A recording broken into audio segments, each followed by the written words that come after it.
Vamos a escuchar al asambleísta por Cañar, Juan Cárdenas.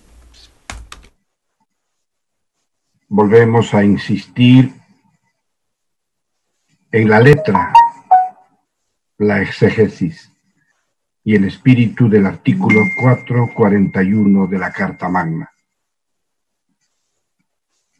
Solo aquellos temas que no implican reforma institucional de los contenidos constitucionales pueden seguir un trámite que aquí se ha propuesto con un poco de ligereza. Todo lo que signifique reforma institucional, alteración o afectación de derechos ciudadanos contenidos en la Constitución más garantista del planeta, tiene que ser tramitada mediante una asamblea constituyente. Eso dice la Carta Magna. Además, existe en el seno de nuestra asamblea una comisión para las reformas de la Constitución. Al hacer este planteamiento, estamos disminuyendo las facultades que le otorga la Ley Orgánica de la Función Legislativa y el encargo que le hiciera el Pleno de la Asamblea a esa comisión. Vemos claramente entonces que la intención es, como se ha dicho, precarizar derechos, volver los temas un tanto electoralistas, lavar la cara de cierta gente que ni ve y ni oye, y una serie de factores que no son precisamente la inspiración de lo que debe tener e inspirar una reforma de carácter constitucional. Aquí se ha hablado del voto facultativo. Puede ser esa una profunda reforma institucional que tendrá que hacerse por la vía de la Asamblea Constituyente. Otro de los temas que lo dicen con mucha fuerza y énfasis es la autonomía del Banco Central. En esto sí realmente es para reírse. El recetario contenido en la carta de intención que le obliga a un gobierno sometido a aceptar las directrices, las órdenes del Fondo Monetario Internacional, quieren convertirlo en una reforma constitucional. Dizque para que se vuelva inamovible.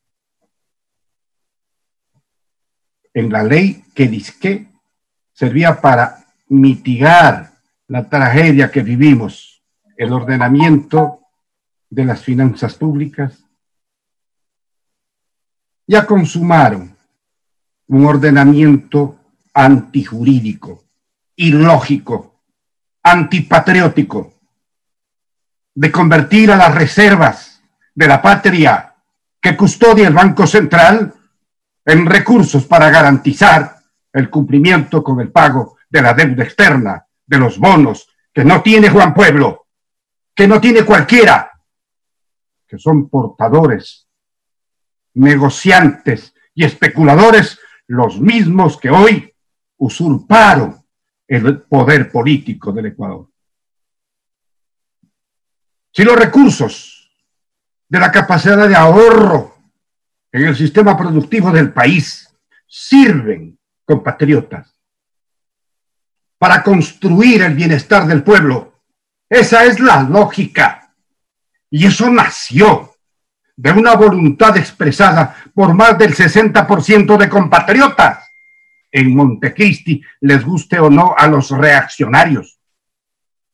Y no nos olvidemos que para la convocatoria a la Asamblea Constituyente se contó con la voluntad del 80% de los ecuatorianos. Esa enorme legitimidad intentan diluirla con un discurso acomodaticio. No nos cansaremos de repetir que durante los 10 años del gobierno anterior se produjeron 14 victorias electorales. Eso no se puede borrar. Eso está en la memoria colectiva.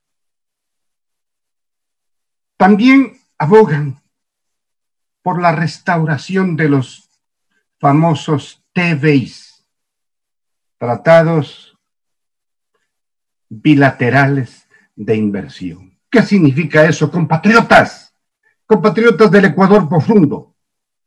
Esto significa que le están abriendo la puerta a los atracos como los de la Oxy, que entreguemos nuestra soberanía, nuestros recursos naturales no renovables, nuestro petróleo, las minas, que entreguemos a la voracidad de las transnacionales y cuando se cansen de explotarnos, nos demanden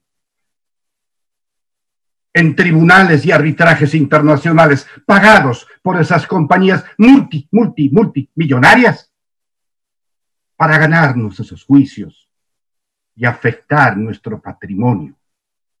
Eso quieren. Esa es una actitud antipatriótica. Afectar los sagrados intereses de los ecuatorianos con una propuesta que es inconveniente, inoportuna, antijurídica y que afecta la soberanía y la dignidad del Estado. Asimismo plantean la eliminación del Consejo de Participación Ciudadana y Control Social. Primero, le despojaron de todas sus facultades. Esta que es la esencia del quinto poder del Estado, el poder de transparencia y control social, y que nació precisamente para organizar, mediante comisiones de selección nacional, a los organismos de control. Vieron que no les conviene, porque nunca ganan un concurso y no les gusta concursar a los pelucones. Y entonces quieren que esa facultad vuelva al mercado del reparto que han convertido a la actual Asamblea Nacional.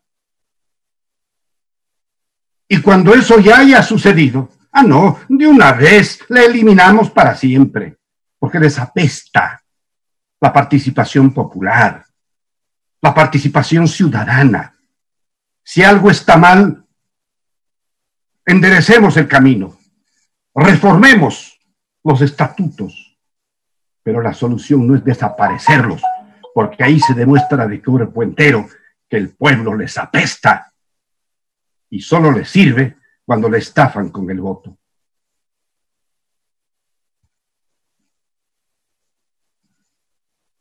En cuanto a la disminución del número de asambleístas, es una propuesta que al momento podría tener clientela, dada la situación que han creado aquellos que le convirtieron a la curul en un arrabal. Pero nosotros creemos que la soberanía del pueblo se expresa precisamente en esta primera función del Estado, a la que tenemos la obligación de honrar, de prestigiar, de jerarquizar con nuestra conducta, con el cumplimiento de nuestro deber de legislar y de fiscalizar, y nada más.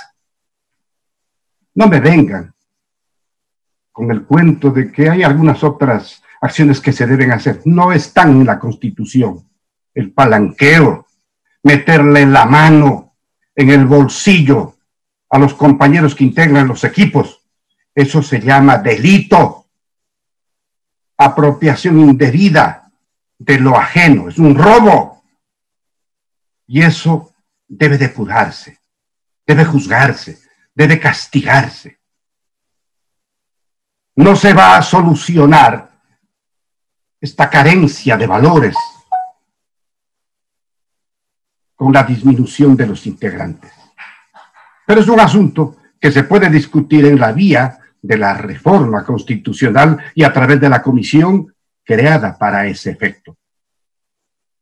Y lo del voto facultativo, repito, es también un tema desafiante que merece un gran debate nacional, pero no precisamente ahora, que estamos ya a vísperas de un proceso electoral y sobre todo en el momento más opaco de la vida de la Asamblea Nacional por culpa de quienes lo convirtieron en una herramienta para el saqueo, para el atraco, para la zapada.